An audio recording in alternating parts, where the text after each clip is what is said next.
پتہ شیطان نے اللہ سے کیا کہا؟ شیطان نے کہا کہ اے میرے رب، تو اس انسان کی وجہ سے مجھے مردود کر رہا ہے نا، تو دیکھنا میں ان انسانوں کے سامنے اس دنیا کو اتنا خوشنما بنا دوں گا کہ یہ گمراہ ہو جائیں گے۔ تو پتہ اللہ تعالیٰ نے کیا فرمایا جا جو تجھ سے ہو سکتا ہے نہ کر لے۔ جو میرے بندے ہوں گے نا وہ تیری طرف کبھی بھی نہیں جائیں گے، وہ تیرے جال میں کبھی بھی نہیں پھنسیں گے۔ تو سوچیں آج آپ کس کے زور پر چل رہے ہیں؟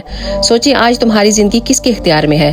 اگر تمہارا دل اس نتیجے پر پہنچے کہ تم اللہ کی طرف ہو تو پھر مبارک ہو، لیکن اگر تمہارا دل کہے کہ تمہارا دل شیطان کے کاموں میں ہے، تمہارا دل ہر وہ کام کر رہا ہے جس سے اللہ ناراض ہو رہا ہے اور تمہاری آخرت برباد ہو رہی ہے تو دنیا بے سکون ہے، تو پھر رک جانا اور مرنے سے پہلے ایک اچھا فیصلہ کر لینا، اپنا خود وکیل بن جانا، خود سے پوچھنا کہ یہ جو میں کام کر رہا ہوں یا کر رہی ہوں اس سے مجھے کیا حاصل ہو رہا ہے، پھر اپنے لیے ایک جج بن کر فیصلہ کرنا اور بہترین فیصلہ کرنا، کہنا میں نے بہت بڑے بڑے گناہ کر لیے، ایسا کرتا ہوں یا کرتی ہوں، آج سے ہی فیصلہ کر لیتی ہوں کہ آج کے بعد گناہ نہیں کروں گی۔ ابھی دیر نہیں ہوئی ہے، دیر تب ہوگی جب آپ کی روح نکل جائے گی اور یہ جسم زمین کے اندر چلا جائے گا، تب دیر ہو چکی ہوگی۔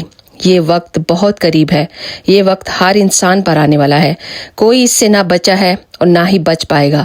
ہمارے پاس یہی تھوڑا سا وقت ہے، پتہ نہیں کب ہمارے لیے موت کا فیصلہ آ جائے اور ہمارے ہاتھ سے سب کچھ نکل جائے۔ اس سے پہلے ہم نے اپنے رب کو راضی کرنا ہے۔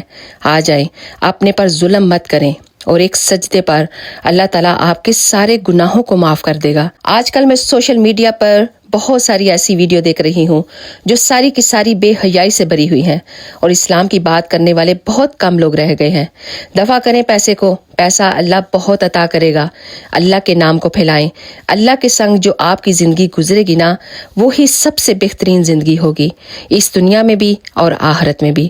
اگر آپ کو یہ ویڈیو پسند آئی ہے تو پلیز ایک دفعہ اس کو شیئر کرنا مت بھولیے گا۔ آپ سب کا بہت بہت شکریہ۔ جزاک اللہ خیر۔